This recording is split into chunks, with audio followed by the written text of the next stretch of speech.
Assalamualaikum warahmatullahi wabarakatuh. Alhamdulillah wassalatu wassalamu ala rasulillah wa ala alihi wa sahbihi wa mawala wa la hawla wa la quwata illa billah, amma ba'd.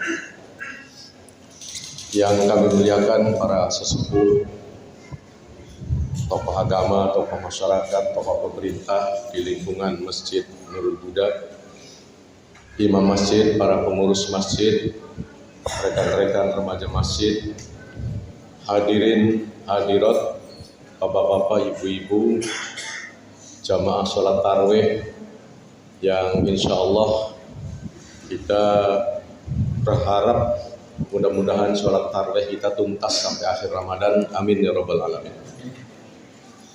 Sebelum melanjutkan ceramah, mungkin saya mengajak, siapa tahu ada yang lupa sudah masuk di masjid langsung niatnya sholat saja, padahal ada amalan lain yang cuma niat saja kita dapat pahala, yaitu niat iktikaf, diam di dalam masjid. Itu diam di dalam masjid walaupun sesaat, ada pahalanya, ada nilainya di mata Allah Subhanahu wa taala. Itulah sebabnya mari yang belum berniat iktikaf, ya boleh dalam hati saya berniat iktikaf dalam masjid ini, pakai bahasa Indonesia juga boleh. Boleh juga kalau dilafalkan nawaitul iktikafi fi hadzal masjidi sunnatan lillahi ta'ala. Bapak Ibu sekalian, sebelumnya saya mohon maaf suara saya agak parau ini. Hampir sebenarnya tadi mau batalkan, agak terlambat karena baru pulang kemarin dari perjalanan ke Jogja, lalu ke Jakarta nengok cucu. Di Jogja kegiatan kantor sekalian, dan rupanya pulang ke rumah, satu rumah juga lagi sakit semua. Jadi mohon doanya dari Bapak Ibu semua, mudah-mudahan keluarga kami di Kendari ini ada 4 orang diberi kesehatan, diberi kemaslahatan, amin ya rabbal alamin. Bapak Ibu sekalian, di awal Ramadan ini alangkah pasnya kita mengingat-ingat kembali materi tentang ayat yang biasanya mungkin sudah disampaikan beberapa, mungkin baru kemarin ya, siapa tahu sudah menyampaikan, yakni ayat puasa.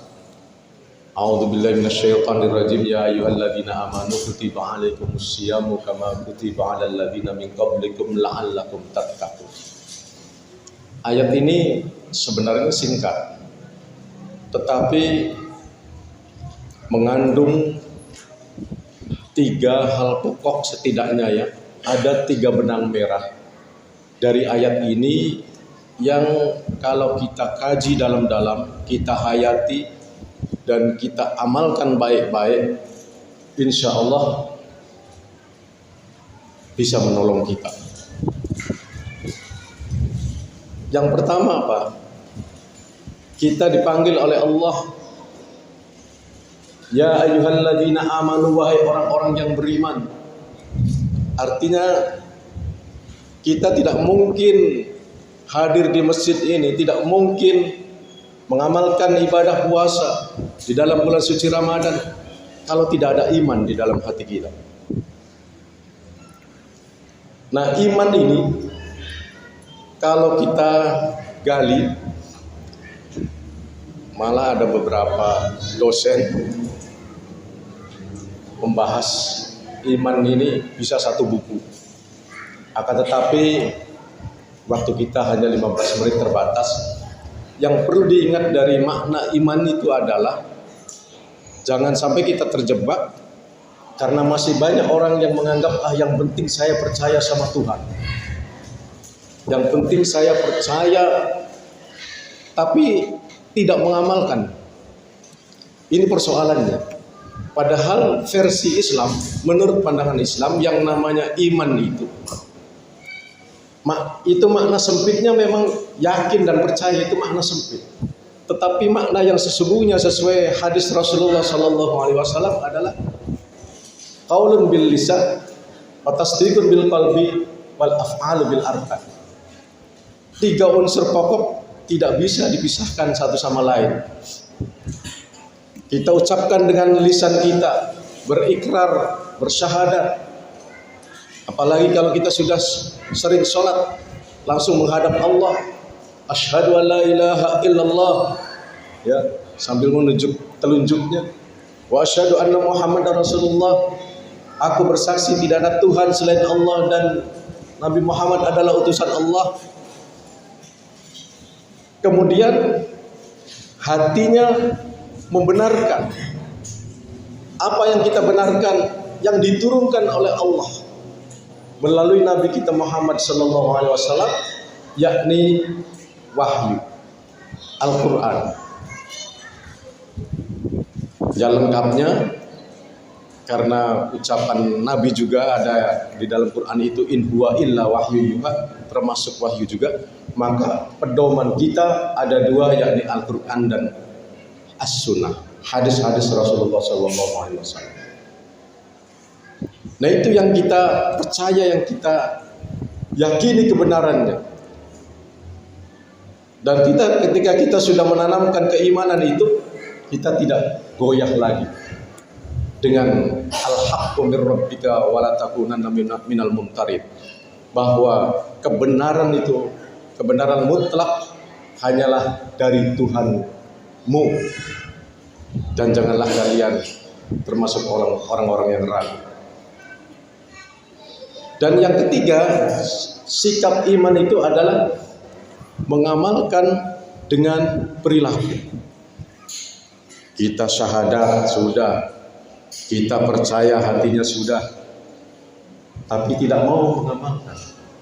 Apa yang diamalkan? Ya perintah-perintah yang, ya sebenarnya apa ya, mau dibilang banyak, memang banyak ya, 30 juz ada dalam Al-Quran. Tetapi perintah-perintah pokoknya kan para ulama sudah membagi, ya, melalui hadis-hadis Rasulullah. Minimalnya setidaknya bunyal Islamu ala khamsin, Islam itu dibangun atas 5 perkara: syahadat, sholat, zakat, puasa, terus apa, haji bagi yang mampu. Nah, ini adalah kewajiban-kewajiban yang tidak boleh kita tinggalkan. Saya sering di masjid-masjid lain, bagi adik-adik yang sudah balik, sudah 15 tahun ke atas atau belum 15 tahun tapi sudah mimpi basah, itu usahakan jangan tinggalkan sholat 5 waktu. Ringan Pak sholat 5 waktu itu. Ya, kenapa ringan? Kalau lagi sehat enak malah kita. Apalagi kalau hati kita hadir, menghadirkan Allah dalam hati kita, itu nikmat. Nah, ringannya banyak rukhsah, banyak keringanan dari Allah. Sakit, boleh sholat sambil duduk, boleh sholat sambil berbaring, tidak boleh menyentuh air, boleh bertayamum. Kalau pergi pakai sholat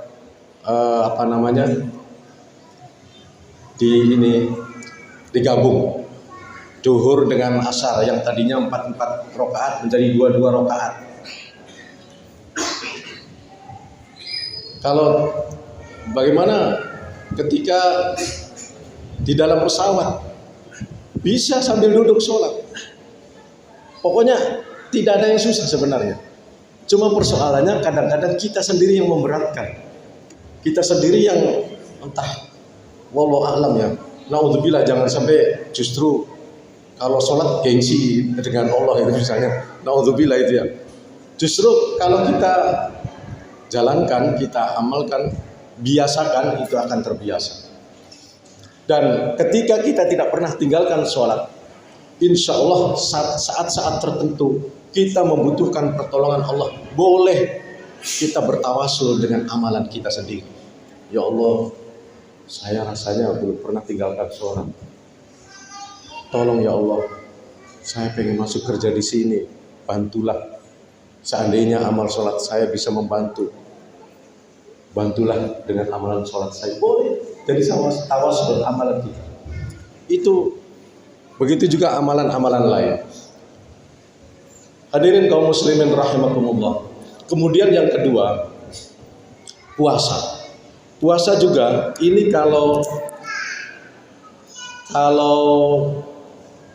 kita kita dalami, ini kan memang bukan hanya sekedar kita makan sahur kemudian tidak makan, tidak minum dari mulai imsak sampai waktu maghrib. Tapi kan kalau kita hanya itu, hati-hati. Rasulullah sudah mewanti-wanti, sudah mewarning, kam min shaimin laisa lahu min syamihi ila ju'i wal atas. Banyak orang yang berpuasa tetapi tidak mendapatkan apa-apa dari puasanya, hanya lapar dan dahaga saja. Makanya puasa kita perbaiki. Untuk apa puasa? Untuk menempa diri kita. Ya, bisa dengan puasa kita bisa lebih sensitif dengan orang-orang yang susah sekitar kita.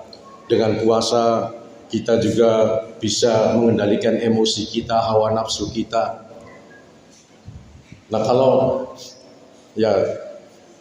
sebenarnya saya satu hari sakit Pak, tapi kan boleh kalau lagi sakit enggak puasa boleh, tapi nanti diganti bulan lain. Tapi biasa orang lagi sakit itu kan pahit mulutnya, malas makan. Daripada malas makan lebih baik puasa saja. Alhamdulillah tuh. Jadi malah jadi enak gitu. Makan ini pahit, lebih baik puasa.